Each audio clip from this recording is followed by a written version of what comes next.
Sud Radio, la France dans tous ses états, les perles du jour. Perico, vous avez une voiture ? J'ai une voiture. Vous mettez de l'essence ? Alors, je mets de l'essence et j'ai de la D-Blue. Mais j'aurais aussi pu mettre du bioéthanol, par exemple, et la facture risque d'être salée à la fin du mois. Je vous laisse expliquer pourquoi. Alors, qui veut la peau du bioéthanol ? Nous produisons du bioéthanol en France parce que nous avons de la betterave. Nous avons des champs de betterave en Brie et en Beauce. Enfin, c'est une véritable ressource agricole. Et pour autant, eh bien, le bioéthanol pourrait passer de 0,71 € à 1,20 €. Soit près de plus de 50% d'augmentation, réduction de la défiscalisation prévue dans la prochaine loi de finances, du budget le cornu. On s'étonne de cette sanction. On est aujourd'hui dans un monde qui est soucieux de l'environnement, le bilan carbone, l'énergie, et on taxe, on surtaxe, on pénalise une énergie, un carburant qui justement va dans le sens de ce que veulent les écologistes. C'est très étonnant.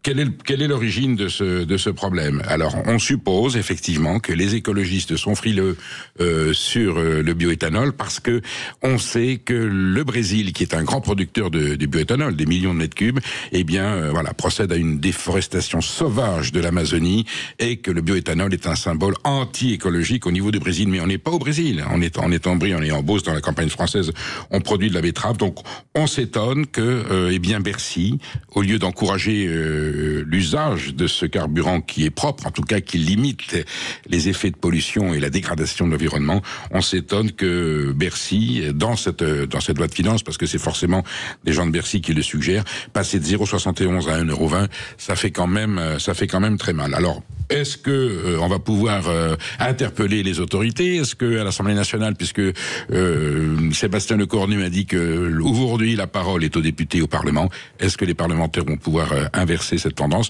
On va discuter article par article. En tout cas, il faut essayer de sauver le bioéthanol. Et Perico, on peut même préciser que c'est comme ça qu'est né le mouvement des Gilets jaunes en 2018, avec l'augmentation des tarifs justement des biocarburants, de l'essence. Autrefois, les colères venaient quand on touchait au pain, au prix de la farine, et aujourd'hui, les colères populaires viennent quand on commence à toucher au carburant et aux moyens d'énergie. La tour Eiffel part en balade comme une folle. Elle saute la Seine à pieds joints, puis elle dit: tant pis pour moi si je suis malade, je m'embêtais toute seule dans mon coin. Il y a de la joie. Avec 7 millions de visiteurs par an, dont 75% d'étrangers, la Tour Eiffel, Notre-Dame de Fer, est l'un des monuments les plus visités du monde. 4e monument français, voilà, je vais rappeler qu'il y a, à part Disneyland et Lourdes, vous avez le Louvre, le château de Versailles, et la Tour Eiffel qui est au cœur de Paris. Voilà, la Tour Eiffel est contrôlée par la mairie de Paris, la CTE, Société d'exploitation la Tour Eiffel. Eh bien, la Tour Eiffel arrive à être dans le rouge, malgré son succès, malgré les masses qui y vont tous les ans. Eh bien, la mairie de Paris s'est débrouillée pour avoir des comptes déficitaires à la Tour Eiffel. Elle cumule 149 millions de pertes de recettes pour 156 millions de surcoûts d'investissement. Mais comment on a pu en arriver là ? Comment Madame Hidalgo a-t-elle pu plomber ce monument, international, qui est une source de richesse et qui aujourd'hui, est dans le rouge. C'est quand même stupéfiant qu'on ait à disposition, un monument aussi glorieux. On a des visiteurs, on a toutes les raisons d'espérer, on a toutes les raisons de gérer. Eh bien, on se débrouille pour avoir des pertes. L'argent du contribuable parisien va une fois de plus être considéré utilisé pour boucher des trous. C'est une situation lamentable. On se demande, il y a des gestionnaires, il y a des énarques, il y a quand même des contrôleurs de gestion, et comment on arrive à avoir autant de pertes, c'est tout simplement hallucinant. Alors ça fait partie des mystères de Paris, de Anne Hidalgo. Madame Hidalgo, on va dire qu'elle a l'art de transformer de l'or en plomb. Eh bien, nous allons, ma chère Je vais Maud, m'indigner, Perico. Mais vous allez vous indigner parce que non, mais c'est vrai que ce que vous allez nous raconter est totalement choquant.